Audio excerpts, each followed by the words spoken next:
Welcome to the AR-15 podcast. This show is for you if you just bought your first AR or if you've been building them for years.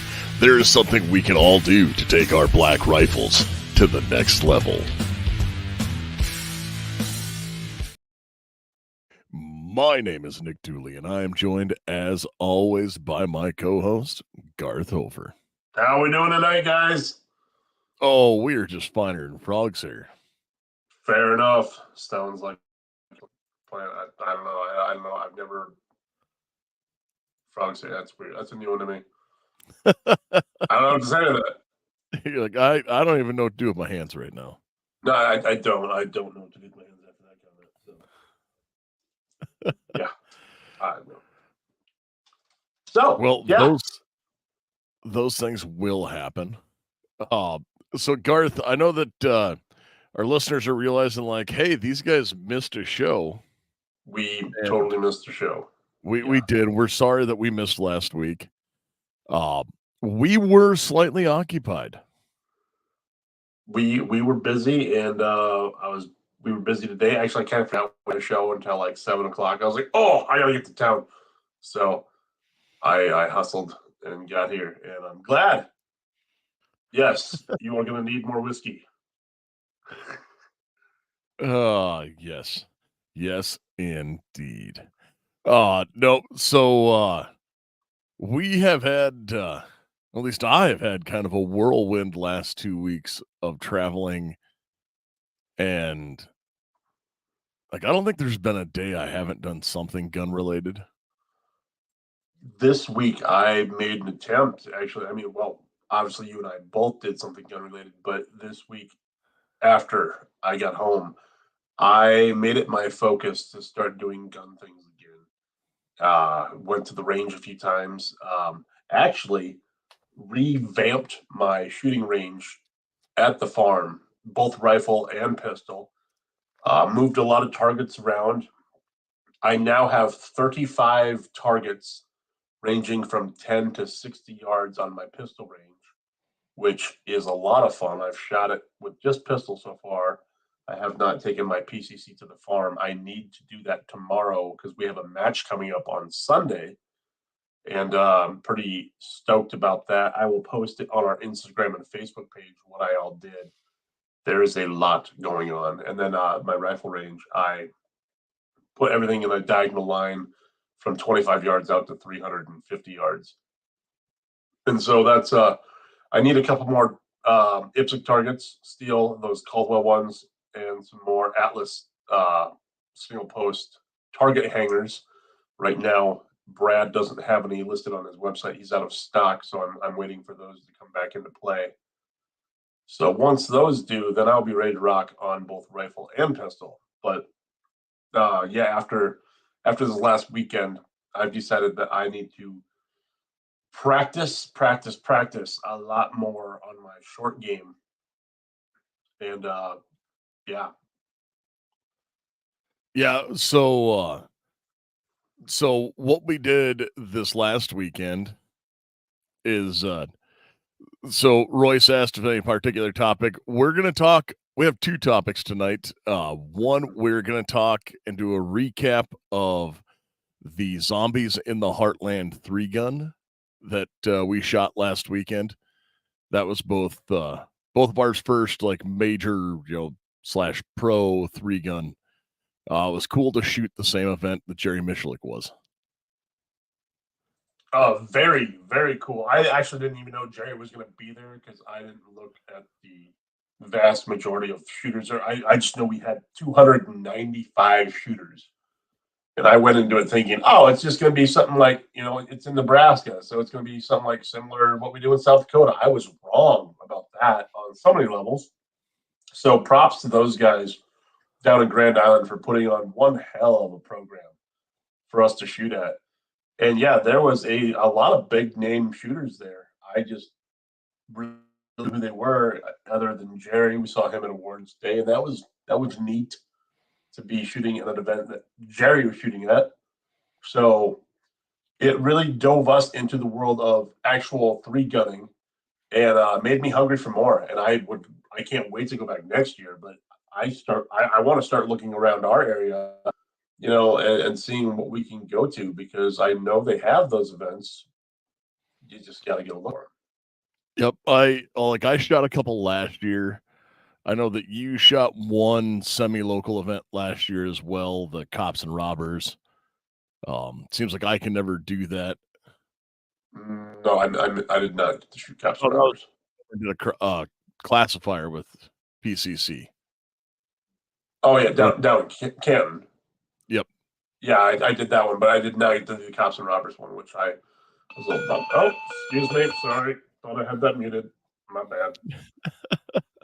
No, and the weekend before that, we had so the week before we had Rick's Tactical on, and we talked a lot about night vision and all their products, and kind of got into the weeds on night vision a little bit. And Yeah, I know Garth had to miss that one. I did, but I do have night vision finally, You do. and I have not played with it once yet. But like immediately following that, I got up the next morning and flew to Colorado to take a night vision class or do a night vision shoot, however it was. There was a ton of training. Yeah, I think I still have to post some videos and stuff to our various socials to show that. That was a ton of fun for me. I highly recommend anybody who's in the area go check out Friday night gunfights or gunfights at Empire Gun Club. It was a super good time, and like you can rent everything down to like they'll rent you a whole AR upper with nice. optics and laser and everything ready to go. And then you can the helmet with nods and everything you need to do to run this. They will rent you the whole setup. And I think now they have like 8 different setups you can rent. That's pretty impressive. And I went out, took that class. It was by itself, that would have been a great carbine class. Wound up being taught by some of my counterparts in the Colorado Guard. Mhm. So that was kind of neat for me. But they, I mean, we ran through a whole bunch of daylight drills just kind of as a skills brush up, if you will, before it was kind of to see where everyone was at Yeah, before we started running in the dark. And then after we did that skills brush up, we went out or we came back up to well the shed, the barn, the target house, whatever you want to call it. And we had about an hour long class going over some of the terms that you hear like when you're looking at buying night vision and how night vision actually works and stuff like that, which was super neat, especially for people who were really new to it. And it kind of gave you the how and why of it.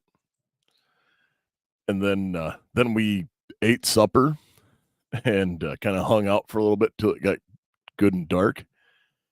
And then we shot till 1 o'clock in the morning. nice. And so you said the first hour of it was just going through. Oh, Uh, it was probably the first hour and a half, 2 hours was actually like okay. just running regular drills. Why don't you break some of those down so people might have an understanding of what all you did? Okay, so I actually have notes here to talk about that because it Perfect. was. Hey, look at that! Look at me being like semi prepared and stuff.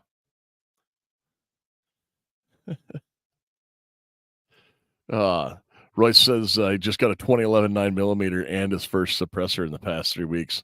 So I'm looking to get in some training sessions as well. That is awesome to hear. And only the uncivilized cavemen do not shoot suppressed. Yeah, we'll go with that. I just gonna say that because I have cans for everything. You do. I do not own a pistol one yet. Don't know if I would. I mean, yeah, they're cool in theory. They're not movie theater quiet. They're not Hollywood quiet. So it kind of deterred me from it. Well, like a can on a so I have a 9mm can that I've never put on a regular pistol. I had to think of how to phrase that for a second. Yeah, I have I a get what you're saying. 9mm can that spent a lot of time on a PCC or like a PCC pistol. Yeah. Yeah, pistol caliber carbine pistol. Yes, that's what we'll go with. No, I mean, I've shot your Matador arms there, and it's very cool. And yes, it is a lot less loud, but you know, movies, Hollywood ruined suppressors for me with pistols because that's just not simply how quiet they are. And while yes, it is quiet, Yep. like but So yeah, yeah, it's well, just not as fun. yeah, and like I have a 22 can I have a couple 22 pistols that I have cans on. Oh yeah. And those actually are almost movie theater quiet. Oh no, they are Hollywood quiet, and that's very cool.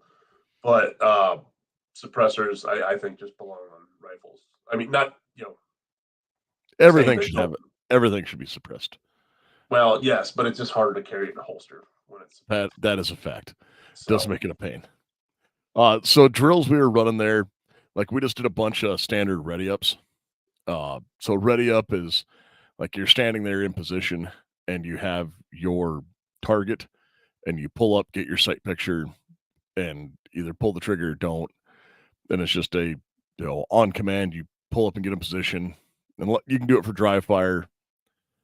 And we worked on the low ready, which everyone's kind of used to. High ready, um, high ready. There's a handful of different names for it. Some people call it like port arms, stuff like that. But it's high ready is the muzzle pointing up instead of down. Like think low ready, but the gun pointed the opposite direction. yeah, we did some high ready stuff, I believe, at RevTech, and that was the first time I'd really ever considered high ready before. Wasn't sure I was going to like it. I understood the point of it. Um, yeah, it definitely has its place. I Yeah, think it's more well, of a and tactical. it's not something a lot of people do because it's everybody thinks about low ready and pointing things down, Yeah. and high ready really makes sense when you're working with other people. Oh, exactly, and that's where I was coming from. From a tactical standpoint, it makes a lot of sense. Yeah, well, it goes into like a lot of it's situation dependent. Then Yes. when we got into compressed ready, which is something that like I have practiced it before, but it's definitely not something that a lot of other people have. So compressed ready is like if you're moving somewhere, like if you're coming around a door or you have things in the way.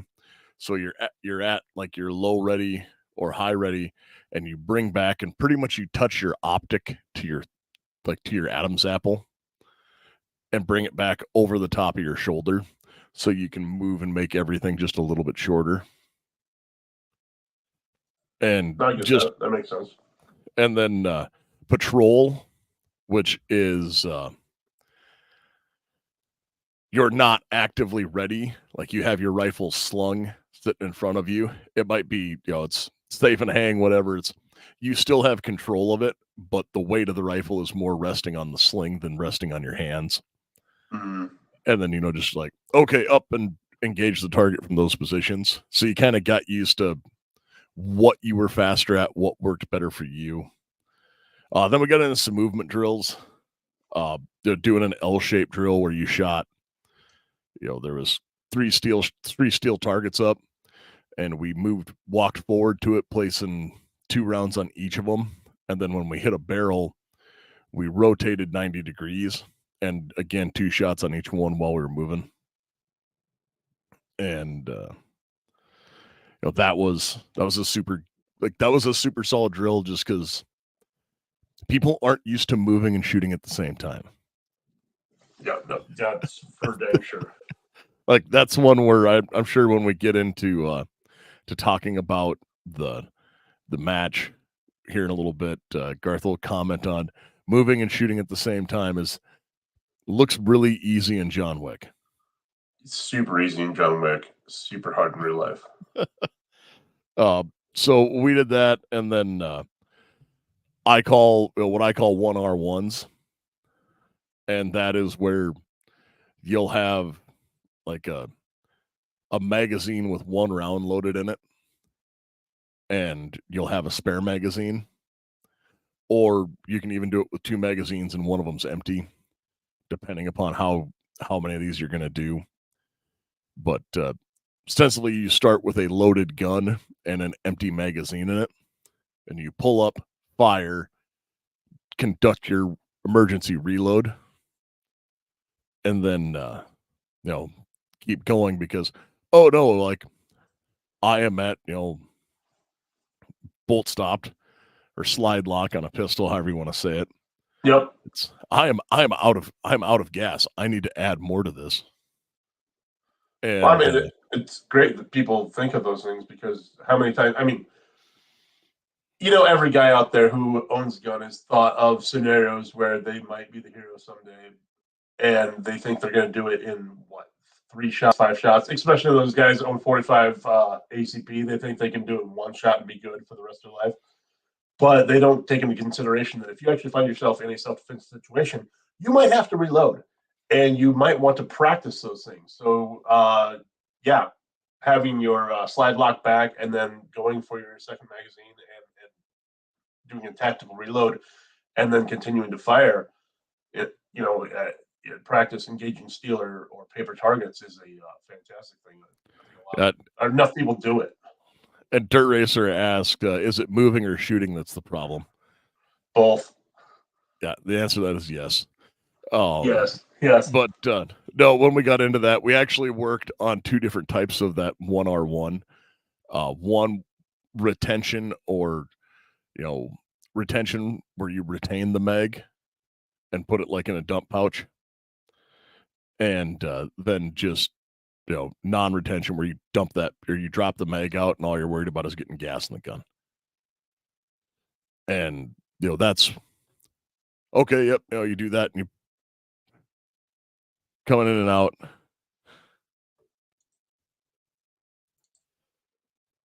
Black powder guns are better than AR-15s. Changed my mind, Jeff. Okay. The answer to that is AR-15s have the capacity to fire multiple rounds, one after the other. They don't have smoke that gets in the way of seeing your target. They fire modern projectiles that actually do work and work in targets. You don't have to muzzle load each shot or have an entire another cylinder to replace. Like they're kind of just better in every way. But black powder, he says. Yeah, black powder, neat. I get it. It's a fun hobby. Then from there, like we worked on positions. Again, firing prone, kneeling, standing. Prone with night vision is a pain, especially if you're trying to do passive aiming, which is looking through your sights. Because now you're in the prone and you have to get your head down onto that optic. Yeah. And that is kind of a pain. But shooting with active aiming actually worked like it wasn't that bad. The easiest way I found to do it is actually I was going into urban prone instead of standard prone. Were a lot of guys using lasers at this course? Pretty much everyone had a laser. Okay. Just want to double check on that because I think a laser with aiming just might make things a lot more. So that is one thing about it where night vision gets active aiming with night vision means that you're using a laser or some other it's a laser or an illuminator to put you on target. And so that's active aiming, and passive aiming means that you are using your sights. I understand that. Gotcha. And yeah, because you're activating your whatever. There's a whole thing, but no, it was a ton of fun. And then we just ran into doing one shot or controlled pairs. Then got into doing the Mozambique or headshot onlys. Mix up the shots and reloads, and then it's okay. Yep, you're doing this. And there was no like, okay, everyone, make sure you have X amount of rounds in. It was just like, nope, you keep firing, and then keep going until you're done. Then we got into facing movements, like where you started facing, everyone on the line was facing left, or was facing, we'll say south, and the targets were to the east, so you had to rotate 90 degrees and shoot. There's a lot of those. Again, all this was done under, controlled circumstances and was ultra safe. Mm-hmm. We did all of that stuff, and then got into some transitions, and transitions are when you drop from your primary weapon to your secondary, so going from rifle to pistol. So a sling wasn't required for this class. Oh yeah, no. Anytime you're running a rifle in a class, you should definitely bring a sling, because a sling is just a holster for your rifle. Perfect. And no, you definitely anytime you're doing any of this stuff, the only time I really don't want a sling on my rifle is when we're doing competition stuff. That's fair. So, Nick, what was your biggest takeaway out of this night vision class you took out in Colorado? As much as I've made fun of some of the like ultra high risers and stuff like that, I do not like them for like normal shooting. I don't think they're necessary, but having that extra inch come up or 2 inches is amazingly helpful for night vision. Like that's the time we're having a RMR or red dot mounted on top of your scope where it's like Yep. way high. Like, man, Yep. that's really high. It is super helpful for night vision.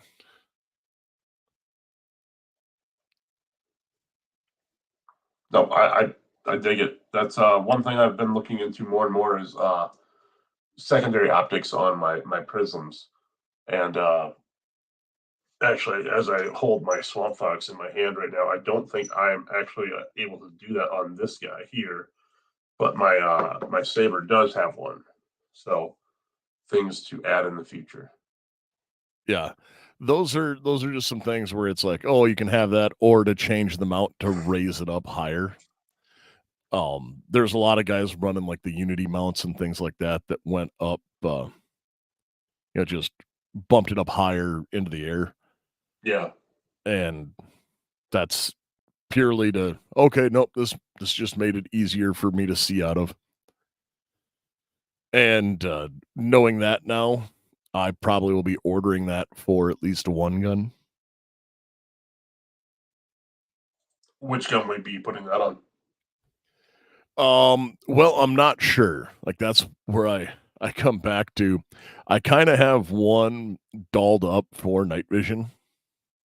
It's got my Simo Gear Peck on it. It's got an EOTech that has the night vision mode, everything like that.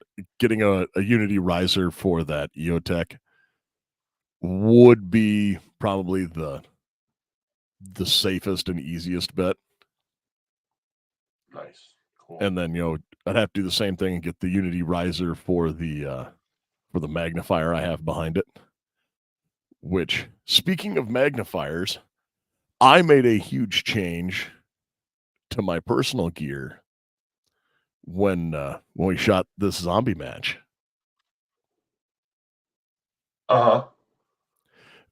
Because I went through and I have been an LPVO guy for a long time. All right. So all right. Well, before we get into that, Jeff does have a question here. Serious question. In SHTF, would you rather have one Gucci AR, Daniel Defense, or Gucci of choice, or 4 budget AOs so you could swap in case of failure? Case being 2 years or longer issue. So, Jeff, I don't know if you heard our interview with like Mitchell Defense.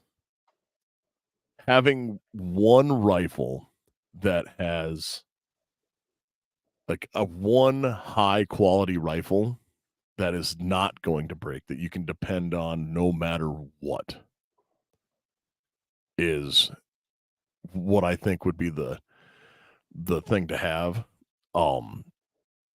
Go back and listen to that episode we had with Mitchell Defense. I think it was 345, 344, something like that, or 434. It was like 3 episodes ago. Yeah, that's reasonable. Yep. And we talked with the owner of Mitchell Defense, and he makes some of the finest rifles I have personally been around in a long time. And like the recoil impulse on them feels different, and it just works awesome. Like the time I have behind one, it was like you shot it and everything just felt right. Would be the easiest way to describe it. Having a quality rifle, or something like that, where you say, Daniel Defense, Sons of Liberty Gunworks, they're all great rifles. Look at that, Dusky with it, episode 432. So 5 episodes ago.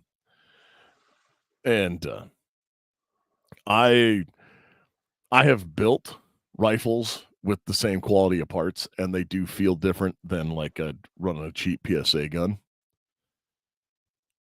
And that's where having I like PSA for everyone having a rifle, but I like some of these other ones for having one that I would bet mine and my family's life on.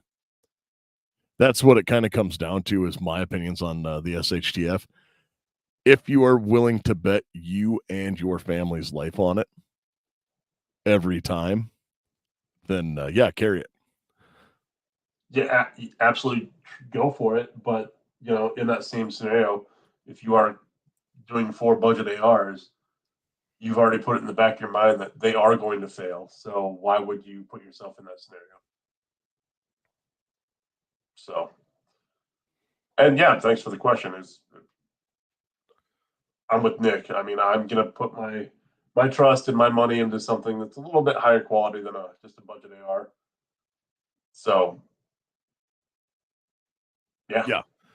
So now we'll keep moving. I said I made a big change this year in what I shot for competition. You did. And specifically on my rifle. So I have been an LPVO shooter for years. Like pretty much as long as Garth has known me, I've been an LPVO shooter. Yeah, I've known you for the better part of 10 years now, and yeah, the entire time you've been a LPVO guy. And this year I changed that up. And some would say I regressed. So, yeah. Because like this, I went back to something that was the super hotness, and that was I was running a dot and a magnifier. Thanks to our friends over at Primary Arms. Yeah, and well, like I have a couple different dot and magnifier setups. I have one that I paid for all on my lonesome. Well, yeah, I mean, a lot of stuff we paid for on our own. But Yep. I'm just saying, thank you. Yep. This one did come from our friends over at Primary Arms, and I really it performed exceptionally well. So it was a 5x magnifier and then a red dot, or a dot, an optic with their ACSS reticle. It wasn't a true red dot, There you go. and it wasn't just a dot, I should say. But in running that, so we'll talk a little bit. We'll change gears now and start talking about the match, and then we'll talk about the gear that we each decided to run for it. Yeah. And then we'll get into like what our favorite stages were, and start answering more questions if people have them. Yep. But so Zombies in the Heartland is a match that is put on by Hornady in Grand Island, Nebraska, and it is a major event. It is a national level 3 gun. So, it is, like it's 300 people, and everyone shows up from around the country, and you show up and it's all right. It's a 3-day event. Well, technically almost 4. Almost 4, yeah. It's like you have to check in the day before you start, and then like we started shooting the following morning, and which that all worked out great for us. And then after we got done shooting, we had the afternoon and evening off, and then the next morning off, and then we were back on the range the following Sunday morning. Yeah, it was a so they broke it down. You shot 4 stages the first day, and then like Nick said, we took the evening and morning off. Then we started back up at 1 o'clock and shot another 4 stages, and finished about 6 o'clock that evening on Saturday.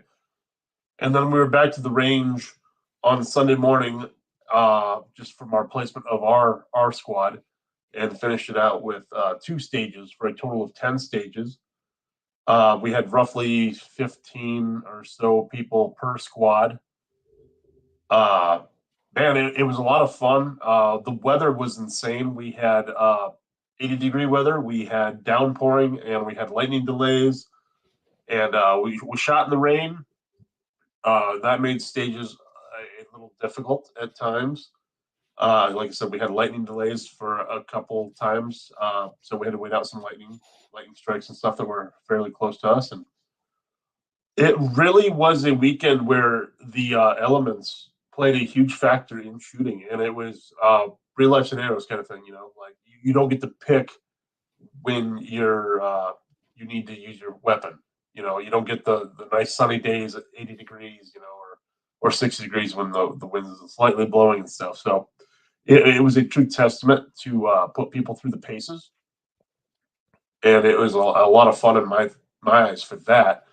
The one downfall I will say for the match, uh, obviously it was a 3-gun match, and so I probably should have just put that into perspective. But I also signed up for PCC, and so I thought, hey, they're shooting 3-gun. Nick and those guys are shooting 3-gun. I am shooting PCC. That's all I'm shooting.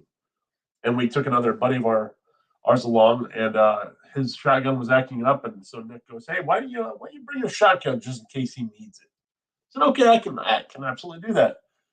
And thankfully, Nick got his shotgun fixed day of the competition, and I ended up needing shotgun because when you shoot a 3-gun stage, even in PCC, you're shooting PCC shotgun, and tube fed is my downfall in competition. But other than that, it was a really really neat experience. I didn't get squatted up with Nick and our other buddy because, well, it was a game time decision for me. I paid my $300, and I thought, hey, if I can go, I can go, and if I can't, well, I'm out $300. And so I squatted up with the squad right ahead of us, or ahead of Nick and Cotton, and got to shoot with some really interesting, cool cats. Like I had a couple of professional shooters in my stage from Texas. A lot of them were actually from Texas, a few from Colorado, a couple from across the pond who now live in Texas as well. Yeah, it was a blast actually just to get to know them and see their techniques and watch them shoot and steal ideas and thoughts and movements and stuff, and just really learn from those guys, and get a different perspective from other shooters across the nation. So that was really cool.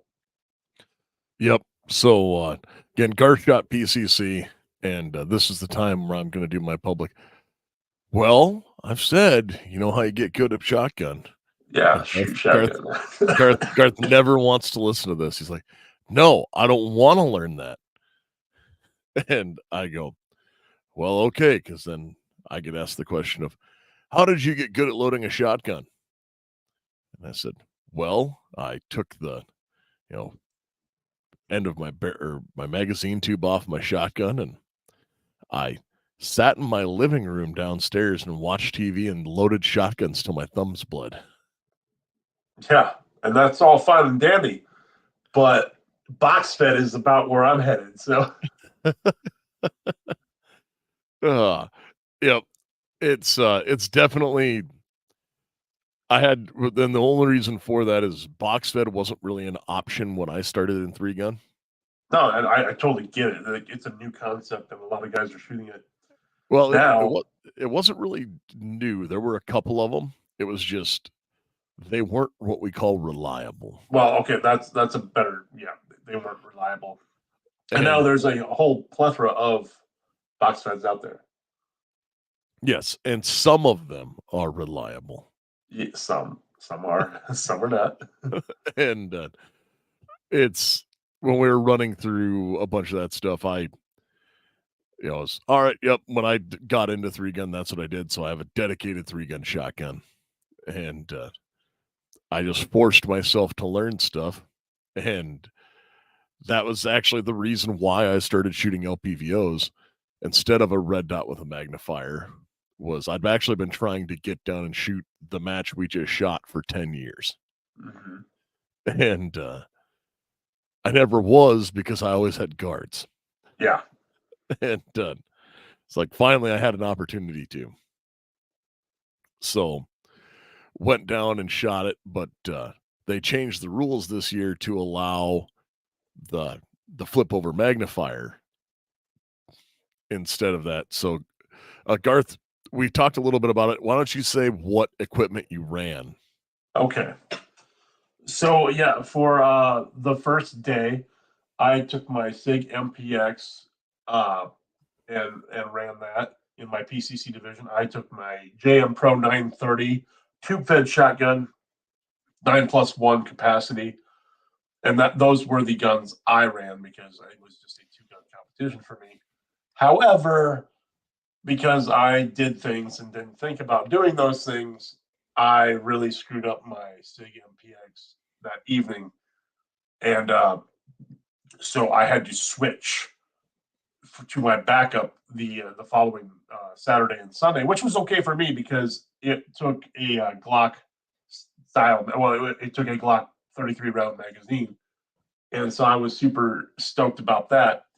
I got a lot of looks and a lot of laughs, and by the end of the competition, I think I had at least 3 or 4 people approaching me saying that, "Hey, I'm going to go buy one of those now because you shot it so well in competition." And that was a Kel-Tec Sub 2000 Generation 3 with a Gideon optic on it. I had their one times prism on there. And wow, tell you what, I have the Gen 1 Kel-Tec Sub 2000, and it's a night and day difference between the Gen 1 and the Gen 3. And I know I'm going to get a lot of hate for saying it and stuff, guys, but if you haven't shot one, go shoot one because they are a fun, neat gun and great backpack gun. And so I'm not going to make it my PCC competition gun, but for that day, for those 2 days, it shot fairly well. Like I cleaned my last 2 stages of the competition with it, and yeah, it was super fun. Yeah. So you shot those, well, 2, technically 3 guns. Technically, yes. I only brought 3 guns with me, which was good because I wound up only needing the 3 that I brought. I had my my Franke Affinity that I butchered myself at home before I had a mill, and like hand milled out the feed throat with Dremel back in the day and polished everything and did the IR gunsmith things to it several years ago. But it was actually in your favor though, and you really made that a lot more functional. Oh yeah, and I've been using that gun for a lot of years that way. And it was just I literally looked at it and went, "How much did you pay someone to do that?" And they told me, and I said, "I can do that." And they're like, "Well, yeah, but they do it with a mill." I was like, "Well, I'll have a mill someday, but right now, I can do that." I've got a Dremel. Yeah. And so I butchered that one myself, and it actually worked out. Everything about it, I truly do love that shotgun. And if I didn't tell you I dremeled that, you probably wouldn't know. Oh no, I don't think so. Like it's clean, the lines are good, it's smooth. Yeah. Yeah, and so I have that which has a 14+1 tube on it, so 14 round capacity in the tube, and that is my 3-gun shotgun. It is a great shotgun. Worked really well for me. It came up to the guy pulling the trigger on it. Occasionally missed a couple targets, but that was because I was not paying as close of attention to some of my shots as I should have with a shotgun. And then from there, I went on to my handgun was, which should shock no one, a SIG 320 with a RMR on it. That is a custom build that I made. It is so it's got a Faxon barrel, and I think the only thing SIG on that is actually the slide. That actually sounds about right. Like, yeah, it's a SIG-ish gun. Ish. Yeah. Um, Heavy on the ish. and then for my rifle, it was one of my homegrowns, and so I'm running I don't even know what comp/break I have on it. It was something I found somewhere. 3-port muzzle brake with a compensator on top. Faxon heavy barrel. Not because I just realized that both those guns have Faxon barrels in them, and Nice. not because it's like it's like, oh yeah. It was just it happened to be that is my old competition gun, so it had a Faxon big gunner barrel, and my new do everything rifle has a Roscoe barrel, but no, that's and everything else on it was Aero Precision, M-Lock, and then just a 16-inch AR that runs like a top. Yep. And I did a lot of shooting with it. But we had that. There's a variety of stages we had. There was one all shotgun stage that was a bear. It was the great equalizer. Oh yeah. If anyone was having a great competition, they showed up to that one, and then it.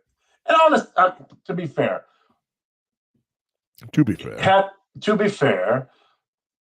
had you and I remotely done any sort of practice or preparation for this shoot, we would have done substantially better. This was my first shoot of the year. I'm the president of our shooting club back home. I haven't even been to one of our matches yet, but I drove to Grand Island and competed in this one. Now, if I had taken just even a week or two to practice shotgun shell loading, like you said, or got out and shot some targets and just done a little gun work, man, I think you and I both would have done a lot better. But I mean, we still placed fairly decent, both of us, for a big match anyway. Yep. It's we did good. We stayed on the bottom third, and that's top half was where it's at, and and right on that cusp. But so we didn't do terrible. I had I placed just a little bit higher than Garth did, but that's because I had actually done a little bit more, practicing or been around it a little bit more, had some of the dust knocked off. Well, what did you come in at? You came in at like 160 something? Yeah, 162 or something like that. Yeah, and I was 186. So, man, next year, look out, dude. I'm gonna do all the preparation. But again, it depends on if they let box fed in PCC. Because if they do, I can see a lot of guys making that switch over from 3 gun to 2 gun. Just because I think wow, that'd be fun. But at the same time, I might make the jump myself and go do amateur or something like that, or open, and Yep. And see me, like I enjoy shooting PCC. It's a lot of fun, and it's another AR. yeah. Um, I don't see the draw in just shooting PCC, but that's me. I totally understand that. Yeah, it's all about skills and making yourself better. And even though we didn't even come remotely close to winning, it was cool to shoot with other guys who are into competition, who want to see people succeed. And that's the best part about it was no one was a jerk about anything this weekend. I Nope. I, I had guys in my squad who, like I said, are professional shooters, and they were honestly once they warmed up to me after the first day, the nicest guys you could be around. Were open and willing to give advice randomly. They'd come up and say, "Hey, change this in your stance. Do this when you're pulling your gun up, aiming and stuff like that." Just friendly advice. I didn't have to listen to it, but I welcomed it because these guys have been there before, and I think Yeah. that's the best part about the community that we thrive in with the gun world. Yeah, it was a super nice group of people, a ton of fun, and I'm not trying to talk down to our PCC people out there or anything like that. It's just I like shooting all three guns. No, it's very cool.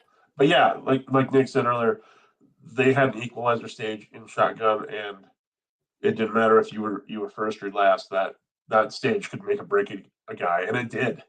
A lot of guys, and like you and I, Nick, we both met the par time of 120 seconds, but 34 rounds in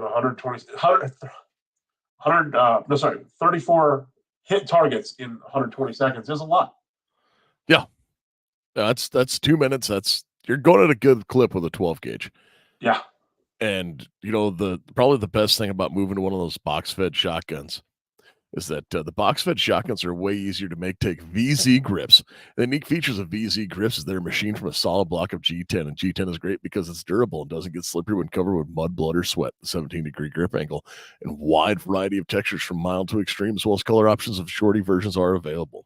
1911 grips with extreme customizability, standard slim palms, well as thumb notches, safety cuts, bottom profiles, and more. More than 25 textures and 27 colors are available. And this coupon code is good for 15% off all handgun and rifle grips, and that code is AR-15 podcast. You bet, guys. I actually did have a VZ grip on my PCC, the first one, my SIG. So it did help. I really did enjoy that grip. And don't worry, I can fix it. Oh, he's gonna fix it. Actually, I might come down tomorrow morning, go to the chiropractor, and drop it off at your house. So I will fix it. thanks. And no, so running this, like I came back and I know that I tore all my guns down, and one I had to, I just wanted to get a coat of oil on them because of all of the water we had from the rain. Yeah. And like everything was soaked as well as it was pouring down rain. We knew we were going to shoot again. All right, just throw them in the pickup. Let's get it. Like I know at one point, one of the ROs looked at my shotgun when I went to load and make ready with it, and he went, "Oh," because you could watch the action and be like, he looked at me and goes, "Oh," and I go, "Don't worry, she'll go when I go, she'll go bang when I need her to." Yeah. I said, I think my exact words were, "She'll bang when I need her to." He went, Uh-huh. Sure. And that was one of the stages that I actually did really, really well on. Nice. Is that you didn't have to use shotgun, right? No, there were 2 stages we did, and, or what were your 2 favorite stages, Garth? My two favorite stages, honestly, we had a shoot house. I believe it was stage 9. A lot of different movements. It was the breaching one where I had to breach the door. We'll post that one on the old Instagram and Facebook as well, because a few guys got creative with their entry, and I was one of those guys as well. I decided to declare that I was the ATF and they should hide their dogs. So, and then there was just a lot of movement, crouching, kneeling, uh, standing up, just different angles of fire that I thought was really neat. And then I think it might have been the second to last stage. It was one of the ones I ran clean, where we had to crouch through the barrels at the end there. Yeah, it was a long like hallway of targets, and then you crouched the 3 barrels at the end and shot clays out of the body targets at like 15 yards. Yep, that was, so I think the names of those 2 were the Jailbreak and the Trap House. Yeah, I believe you're correct. Uh, Jailbreak was that the one we broke the door in? No, that was Oh no, no, I'd have to that look was up the the. Trap House, because that was stage 10. Jailbreak was the one right before that. If only I had my matchbook. If only I had my matchbook, and I don't because I deleted them, so I'm done. No, I have mine in the other room. Yeah, But well, no, it was, and the reason why Trap House was my favorite was I shot it very, very well. yeah, I shot some stages pretty good. I had some bad stages. It's just, a guy can prepare all he wants, and he can walk a stage 100 times before you start actually shooting. And the second the buzzer goes off, all I can think about is pancakes. So, Well, it's like just like Mike Tyson once said, everyone has a plan till you get punched in the face, yeah, and 100%. that is the epitome of what shooting this match was like. It's, oh yeah, I know exactly what I'm going to do here, and then the buzzer goes off, and it goes beep, and you go, okay, I like waffles. Yeah, exactly. So it was super fun. It was super neat, guys. Actually, I'm going to throw this out to you guys. Next year, Nick and I plan on going back. It's a fantastic shoot. It's only 5 hours from us, and I understand that we have a fairly intense following of people from around the country. But as next year's match comes up, we would love to have an AR-15 squad of 15 people there that listen to the show and want to shoot with us. So if you guys feel like coming out to Grand Island, we'll mention it a few more times throughout the year. I think that would be a hoot and a half. Yes, and Dirt Racer here asked, "Are we going to Goals in Knoxville?" And Goals is Gun Owners of America's national conference. They're going to be doing in August in Knoxville. I unfortunately will not be able to go. I'm still on the fence. I would like to go. Harvest is going to play a huge factor in that for myself, but it would be a lot of fun to go down there. And we have a few buddies who will be there. And I've never been to Knoxville, so I can just check a whole bunch of stuff off my list right then and there. Yep, I will not be able to make it. I do know that. So Well, Garth, do you have anything else that you think we need to add tonight? yeah, I do, guys. Nick stresses it all the time. I'm going to be the guy that does it tonight. Practice. practice, practice, practice. Go shoot. Go to the range. Take training, guys. This weekend, it awakened me again to the shooting world, and it's fun to go out and plank, and it's fun to go out, and hunt and stuff like that. And if you live in the Midwest like I do, guns are just second habit, and you don't really you take them for granted sometimes, and you don't take opportunities when opportunities present themselves. And after going to Grand Island, I am ready to go back into training and doing all these competitions and getting out there and making myself a better shooter, because what's the point of owning all these firearms and ammunition if you're not going to use them properly? So go out and practice loading shotgun. Bite me. I'm getting a box fed. So but buy equipment that you're comfortable with, and then train with that. Well, and the other part of that is, don't go buy stuff if you don't have to. Train with what you have. Train with what you have, and there just might be better stuff out there. But train with what you have first, and then be like, it might even be just like, if I moved my mag pouches one way or the other on my belt, it gets better. Like, even at the night vision class I was at, I couldn't help myself. I had to work with people, or at least kind of help, because I can't shut off that part of my brain. And I get it. You've seen me do it. I've seen you do it a lot.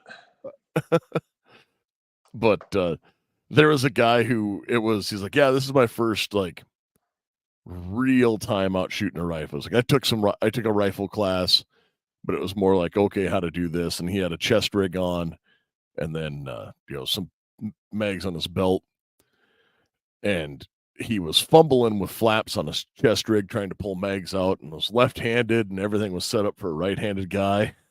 I was like, all right, hey bud, hey, no problem, we can work with this. But like, you looked at me and was, or like, I'm not saying me, but you looked at a guy like me and set your stuff up exactly like your instructor did, or something like that. Yep. And you should have mirrored it, but that's okay. We can work with it. And so I was talking, I was like, hey, when you're doing these reloads, work from your belt instead of your chest rig. Like, move your magazines around as you need to go back, so you always have ready mags on your belt, and put the other stuff in your chest rig, just because it's faster to go from your belt than it is to fumble with that flap. It's like, yeah, you can still get to that and do it if you have to. But since we have time, do that admin thing and move stuff around where you're still carrying it around on you, but change where you're drawing it from, so that you have a consistent place that you're always drawing from, and you can just change where points of kit are, or where you're carrying things, and move it around and see what works best. And you know how you do that? Practice. Same way you get to Carnegie Hall. Yeah. I heard that like 3 times this weekend. Nick was famous for the dad jokes this weekend. He thought he was funny. I don't know what you're talking about. So that's all I got to say about that tonight. So, yep, guys. Now more than ever, if you have the equipment, get out and learn how to use it. Also, we're recording this June 6th, 2024. Ammunition is decent priced right now. It is an election year. Correct. Buy ammo and/or magazines. Because I don't want to hear about how you can't get ammo in November. Not because it's, oh, I need it. It's, oh, well, it's like deer hunting season and I got to go buy this. And I listen to a lot of people who will come up like, can you believe they didn't have anything on the shelf? Well, it's an election year. You're out of ammo, but I don't know what to tell you. Yeah. Ammunition's a decent price right now. Buy ammo. And shoot it. Go out and get training. Touch grass. Yeah, man. That's what it is. That's what it's about. That's what we do. So. Yep. All right. Well, Garth, do you have anything else to add? That is it, man. It was fun recapping the shoot. Like I said, guys, go practice and check out Practice Score. See where matches are in your guys' local area, and then keep an eye out for next year's zombie match because we're going. And make sure that you check out Patriot Patch, patriotpatch.co. If you want to get morale patches, join the Patch of the Month Club. If you want to get amazing signs like this tin sign, perhaps even mouse pads that I'm not going to pick up, this cleaning mat that I call a mouse pad because, well, it's covered in stuff on my desk. Yeah. So Patriot Patch, patriotpatch.co. Garth, where can they find us? They can find us on most of our social medias, the AR-15 podcast. You can email us at AR-15podcast 2.0 at gmail.com. We're on Instagram, Facebook. We are on Twitter. No, sorry, X now. I'm not really sure. We're on Rumble. Guys, check out firearmsradio.net. That's where all our stuff really is. And then the links will be right there as well. Has a host of Let's Go Hunt. We like shooting. The Reloading podcast, guys. There's a phenomenal lineup of podcasts on there. So go check out those guys, give them a listen. And yeah, that's where we're at, man. All right. Well, folks, go out, get arms, get training. And you folks out there, you, as always, stay safe and stay armed.